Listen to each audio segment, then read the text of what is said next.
guys, meron naman tayong bagong unboxing. Kumikidlat. Aluminum. Ayan, genuine aluminum housing. Highly quality sound, stylish aluminum design, inner X-style for performance. Fully red. Sa halagang 550 yen sa Don Quijote ko binili. Wait, thank you. Ayan, mukhang mahirap na naman buksan po ito, guys. Hahanapin pa natin paano mabubuksan. Patayin ko muna po. Guys, nabuksan ko na po yung sa bandang ibabaw. Ang hirap po kasi kung dito kapag gagawin pag-open. Tingnan ko po. Talaga naman napakahigpit nilang magsara.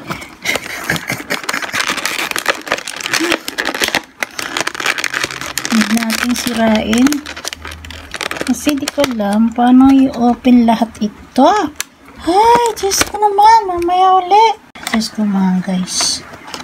Ginunting ko na po. At natatakot ako na ulan pa at kumikidlat. Ay, ang galing naman. Mahaba siya. Alam nyo, marami na akong na-order na earphone. Bali, ito yung pinakalas na binili ko na mismo sa discount shop sa Don Quijote. Ang haba na guys. Hindi ko expected to. Aba, may libre palang ano. Tingnan nyo guys, may libre oh. Yung sa earphone. Kapag halimbawang mahugot to, may kapalit. Ang galing naman guys. Mukhang mahaba pa to. Kaya pala ang mahal. Saka mukhang class siya eh. Kasi nakalagay oh. Nakalagay na dyan oh. Genuine aluminum housing, high quality sound daw. Stylish aluminum, Nagaoka. Made in Japan. Na kaya mahal. Saka binili ko mismo to dun sa bilihan ng mga tawag dito, gadget. Nakita ko lang siya, nag-iisa na nga eh. 550 yen. Hatiin nyo yun sa peso. Divided by 2. Kung 500 eh, 250 pesos ang isa nito. Grabe, ang mahal guys. Mahaba-haba siya.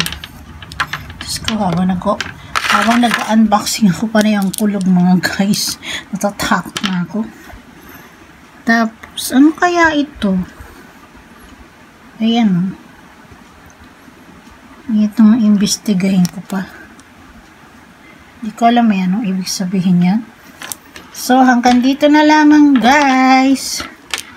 Thank you for watching. Sa mga nanonood, pasensya na kayo. Wala na akong ma-upload.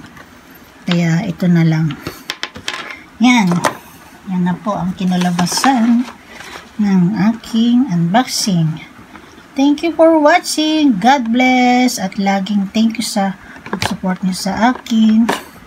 God bless and love you all. Bye-bye.